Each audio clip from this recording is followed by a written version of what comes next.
요한복음 9장입니다. 요한복음 9장 1절 7절 말씀까지 예수님의 이적 강의 15번째 말씀으로 9장 1절 7절까지 읽겠습니다. 예수께서 길을 가실 때 날 때부터 맹인된 사람을 보신지라. 제자들이 물어 이르되 라삐여, 이 사람이 맹인으로 난 것이 누구의 죄로 인함이니까? 자기니까 그의 부모니까? 예수께서 대답하실 때 이 사람이나 그 부모의 죄로 인한 것이 아니라 그에게서 하나님의 하시는 일을 나타내고자 하시니라. 때가 아직 낮임에 나를 보내신 이의 일을 우리가 하여야 하리라. 밤이 오리니 그때는 아무도 일할 수 없느니라. 내가 세상에 있는 동안에는 세상의 빛이로다. 이 말씀하시고 땅에 침을 뱉어 진흙을 곁에 눈에 바르시고 이르시되 실로암 못에 가서 씻으라 하시니, 실로암은 번역하면 보냄을 받았다는 뜻이라. 이에 가서 씻고 밝은 눈으로 왔더라. 아멘.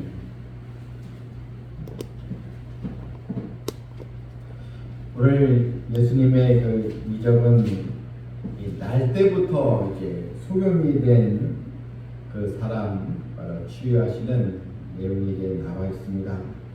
이미 태어날 때부터 눈을 뜨지 못한 그런 또 맹인입니다. 그런데 오늘 이 본문을 보게 되면 우리에게 굉장히 중요한 질문을 하나 던져주고 있습니다. 이 불행한 가정이지 않습니까? 이 태어난 아기가 앞을 보지 못했을 때 그 부모의 마음이 어떻겠습니까? 또 이 아이가 또 자라면서 성장하면서 자기는 앞을 보지 못한다는 것을 그가 이제 알고 또 친구도 분명히 없었을 것이고 얼마나 여러분 답답했겠습니까? 이 사람에게는 너무나도 큰 재난입니다. 자, 이런 불행에 대해서 제자들이 예수님께 묻습니다. 왜 이 사람은 이런 재난을 왜 겪어야 합니까? 이유가 무엇이냐 하는 것입니다. 당시 사람들은 이런 재난이 왔을 때 크게 두 가지 이유로만 알고 있었습니다. 이게 구약 시대에서 이어져 나왔던 건데, 이 불행의 원인, 왜 재난이 찾아왔는가, 왜 이런 불행이 찾아왔는가 할 때 사람들은 이 두 가지를 생각했는데, 첫 번째가 자신의 죄라는 것입니다. 2절 보게 되면 제자들이 물어 이르되 라삐여, 이 사람이 맹인으로 난 것이 누구의 죄로 인하니까? 자기니까 그의 부모니까? 그러니까 사람들은 죄의 결과, 자기의 죄, 자신의 죄 때문에. 근데 이 맹인은 이미 태어나면서도 한 거니까 잘못한 일이 없지 않겠습니까?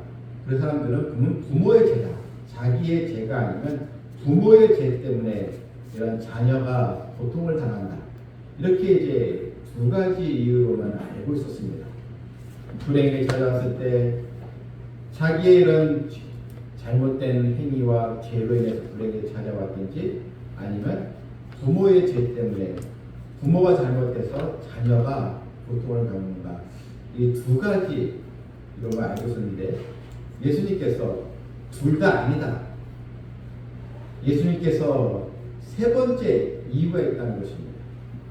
이 세 번째가 더 중요하다는 것입니다. 자기의 죄도 아니요, 부모의 또 죄도 아니요. 왜냐하면 구약 성경에 에스겔서 18장 20절에 의인의 의도 자기에게 돌아가고 악인의 악도 자기에게 돌아간다. 그러니까 여기서 악인의 악, 자기가 이제 죄를 지은 것으로 인해서 자기에게 돌아간다, 재난이 찾아오는 이런 의미죠. 또한 그래서 자신의 이런 죄의 결과다, 이렇게 알고 있었고, 또 부모의 죄 때문에 하는 것은 출애굽기 20장 5절에 나를 미워하는 자의 죄를 갚되 아비로부터 아들에게 3, 4대까지 이르게 하리라.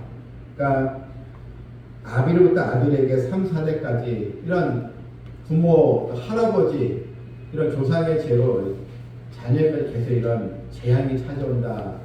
이렇게 이제 성경이 있으니까 그렇게 알고 있었는데 오늘 주님께서 새로운 시각을 우리에게 알려주고 있습니다. 3절 한번 다 같이 읽겠습니다.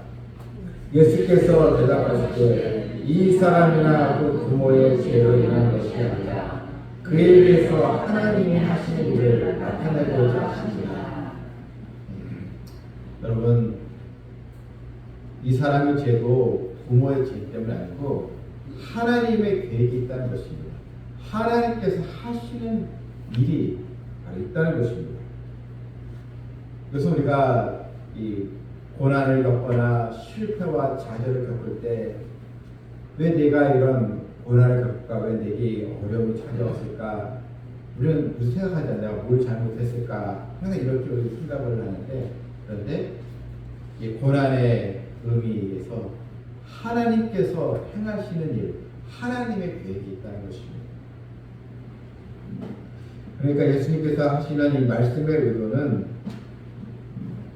재앙이 왔을 때 뭔가 사고가 왔고 또한 가정에 어려움이 찾아왔을 때 예기치 않은 그런 또 사건과 또 불행이 왔을 때 왜 그런가, 무슨 조상 탓이다, 환경 탓이다, 누구 탓이다 이렇게 생각하지 말고 하나님의 뜻이 분명히 있구나, 하나님께서 하시고자 하시는 분명한 계획이 있구나, 이걸 우리가 소망을 가지고 믿음으로 대처해 나가야 한다는 것을 주님은 말씀하고 계시는 것입니다. 우리가 그냥 이 사람은 스스로 문제를 해결할 수 없습니다. 그냥 누구 때문에 내가 그때 잘못해서 그렇지, 내가 잘못 선택해서 그렇고, 길을 내가 잘못 들어서 그렇고, 내가 또 과거에 내가 왜 그랬을까, 이렇게 계속 이렇게 끊임없이 자책을 하고, 아니면 누구 탓이다, 부모 탓이다, 누구 아무개 탓이다 이렇게 나가면요 절대로 해결이 되지 않습니다. 그런데 우리가 다 하나님 앞에 이 원인과 이 답은 하나님께서 아시지 않습니까? 하나님께 우리가 기도하고 나가야지 계속 이런 틈만 노려서는 안 된다는 것입니다. 예수님은 하나님께서 하시고자 하시는 일, 하실 일이 있다는 것입니다. 보면 이 4절에서 때가 아직 낮음에 나를 보내신 이의 일을 우리가 하여야 하리라. 예수님께서 하나님이 나를 이제 보내셨는데, 이 낮이라는 것은 일할 수 있는 또 그런 시간 기회를 이제 말합니다. 하나님께서 예수님에게 하나님의 일을 나타내라고 예수님을 이제 보내셨는데, 바로 내가 이 사람을 주님께서 이제 내가 고쳐주리라. 여러분, 이게 하나님의 영광입니다. 주님께서 이 말씀하시는 거 어떠한 불행이나 이 상황으로 하나님의 영광을 나타내는 도구로 쓰임 받을 수 있다. 이걸 주님은 말씀해 주신 것입니다.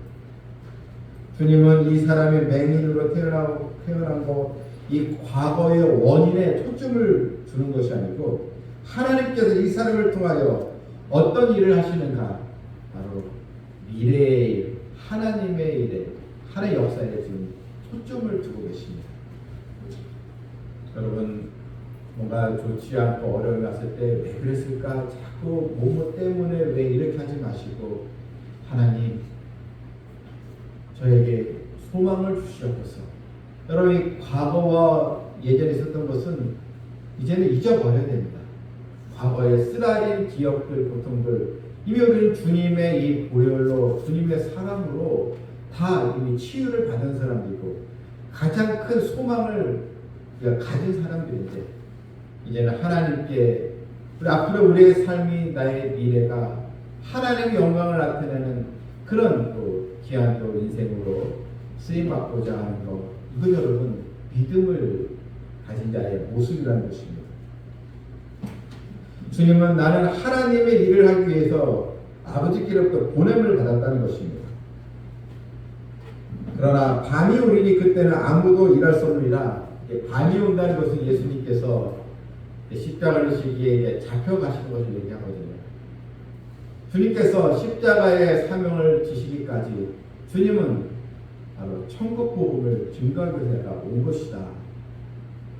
밤이 오면 그 기회가 이제 구원받을 기회가 너희들에게 없어지는 것이 아니냐. 여러분 우리 인생도요 밤이 오고 싶다는 것, 활동할 수 없는 그런 밤이라는 시기가 반드시 찾아오지 않겠습니까?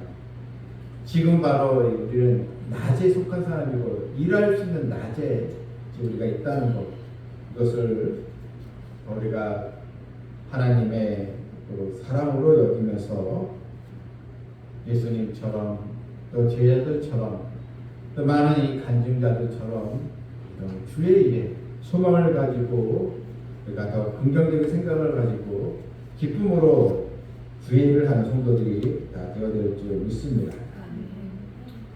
예수님께서 이 사람을 이제 고치십니다.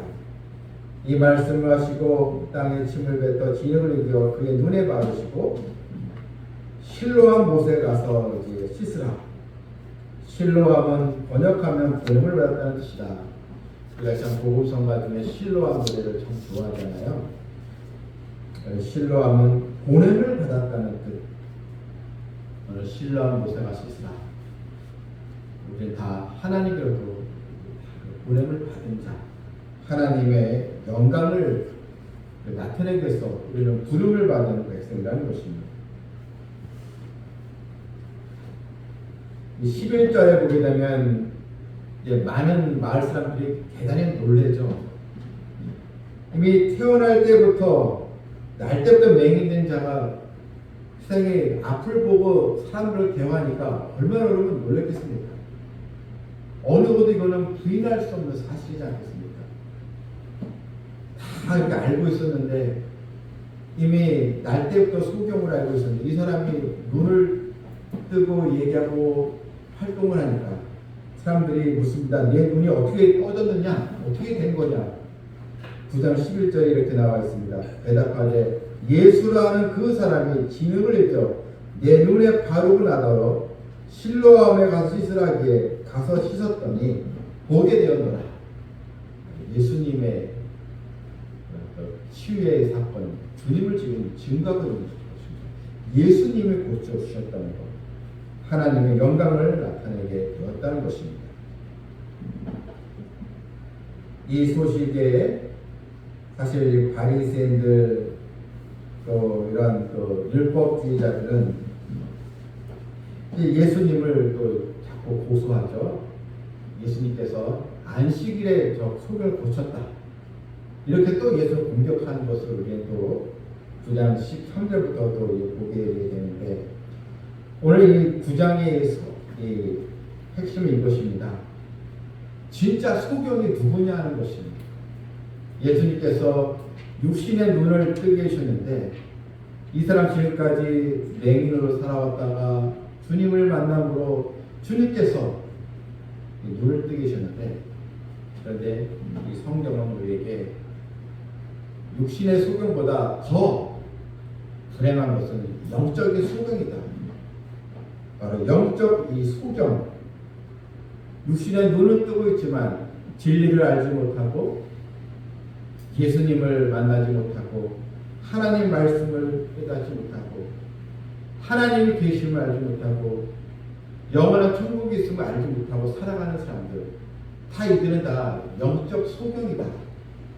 이 사람이 더 불행한 것이다. 성경은 우리에게 그것을 알려주고 있는 것입니다. 사람이 글을 모르면 문맹이라고 하잖아요. 글씨를 모르면 문맹이라고 하고 요즘은 또 이 컴퓨터를 모르면 컴맹이라고 하는데 영적으로 된 소경을 영맹이라고도 하거든요.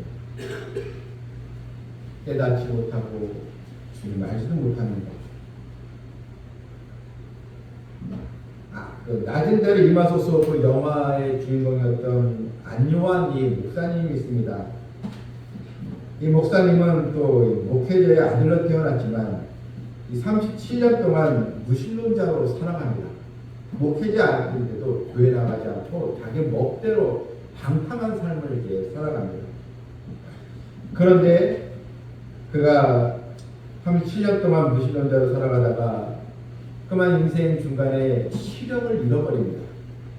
시력을 잃고 맹인이 되면서 내가 살아서 뭐하나 자기에게 생명까지 이제 끊으려고 했는데 그때 하나님의 음성이 마음에 들려오게 됐습니다. 어떤 음성이었는가? 요한아 요한아 내가 너를 떠나지 않냐고 버리지 아니하리니 마음을 강하게 하고 담대히 하라. 여호수아서 말씀이었는데 요한아 내가 너를 떠나지 않냐고 버리지 않겠노라 마음을 강하게 하라. 이런 하나님의 음성이 말씀이 마음에 들어오게 됐습니다. 이게 기적이죠. 그러면서 이 사람이 지난 37년 동안 하나님을 믿지 않고 예수님을 부인한 것을 회개합니다. 그러면서 육신의 눈은 이제 보지 못하지만 하나님 제 영의 눈을 뜨게 해주십시오. 그러면서 그런 비록 이제 맹인으로 이제 살아가게 되지만 하나님을 만나게 됨으로써 그런 신학교에 가서 공부를 합니다. 공부하고 이런 이제 시각 이게 장애자지만 그래서 이 박사기까지 이제 받으면서 하나님께 복음을 전하고 영광을 돌리는 그런 이제 목회자가 이제 됩니다. 그러면서 그런 단명하기를 나는 오히려 장님이 되고 나서 수지 맞은 사람입니다. 눈으로 보는 37년보다 안목 보는 눈으로 보는 37년보다 안목 보는 7년이 오히려 행복하고 보람이 있습니다. 그러니까 자기가 37년 동안 하나님을 알지 못하고 영적으로 소동을 살았는데 지금 하나님 만나고 나서 신학교 다니면서 지금 7년이 흘렀는데 지금 이때가 더 행복하다는 것입니다. 여러분, 우리가 하나님의 또 귀한 또 부름받은 자녀라면 우리도 이제는 뭔가 영적인 시각을 가지고 우리가 하나님 말씀을 또 발견하고 하나님의 또 은혜를 또 깨닫고 그래서 주님께 사시고자 하는 일을 우리가 또 순종하며 또 동참하는 우리 성도들이 다 되어야 될지 믿습니다. 또 네덜란드의 렘브란트라는 유명한 화가가 있었습니다. 이 화가는 아주 유명한 그림들을 많이 그려서 이 사람들에게 많은 인기가 있었고 또 사람들이 어떤 그림을 좋아하는지 잘 알고 그래서 그림을 많이 또 팔고 해서 아주 부자가 되었습니다. 그런데 어느 날 그에게는 아름다운 아내가 있었는데 이 아내와 함께 정원에서 또 좋은 저택에서 아주 행복한 그 삶을 살고 있었습니다. 그래서 어느 날 사랑하는 아내가 시름시름 앓더니 그만 병들어 죽고 이제 말았습니다. 순식간에 이제 자신의 행복이 이제 깨져버린 것입니다.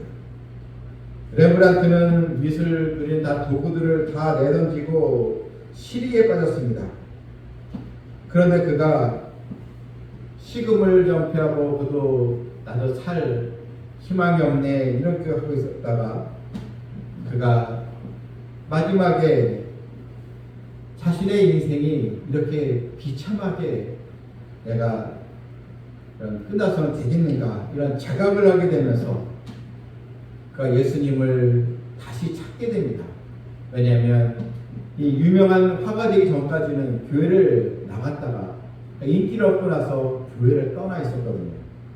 그러면서 다시 성경을 이제 보게 됩니다. 성경을 무려 18번을 신구약 성경을 통독을 합니다. 그래가지고 이 사람이 이제는 내가 사람들이 좋아하는 그림을 그리지 않고 하나님께서 기뻐하시는 하나님 영광을 나타내는 그림을 그리겠다면서 이제 성화를 그리기 시작합니다. 유명한 엠마오 도상의 두 제자 부활하신 이 주님을 또 만나는 엠마오 도상의 두 제자, 이 성화를 또 그리고 수많은 성경에 나오는 그런 장면들을 이제 성화로 이제 그리기 시작합니다. 그러면서 그는 말을 이렇게 말했습니다.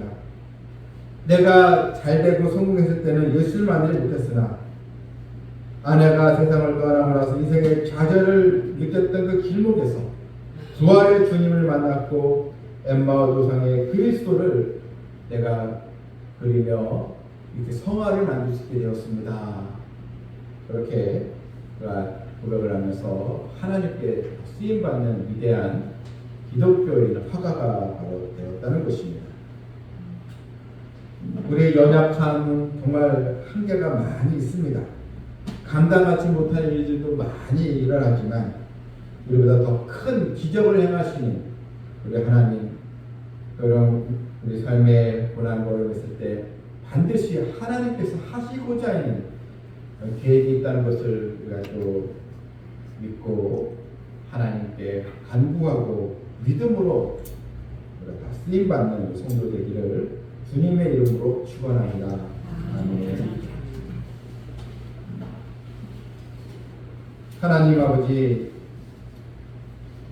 불행이 왔을 때 우리는 원인부터 찾으려고 하고 환경을 탓하고 누구를 원망하고 또 자신에게는 약간 죄책감을 갖고 이렇게 우리가 마음이 좀 더 닫혀져 있은 적이 많이 있었는데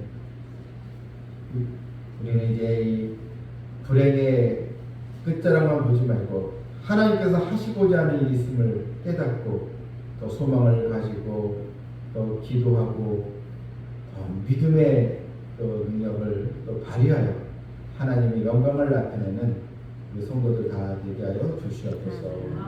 예수님의 이름으로 기도하옵나이다.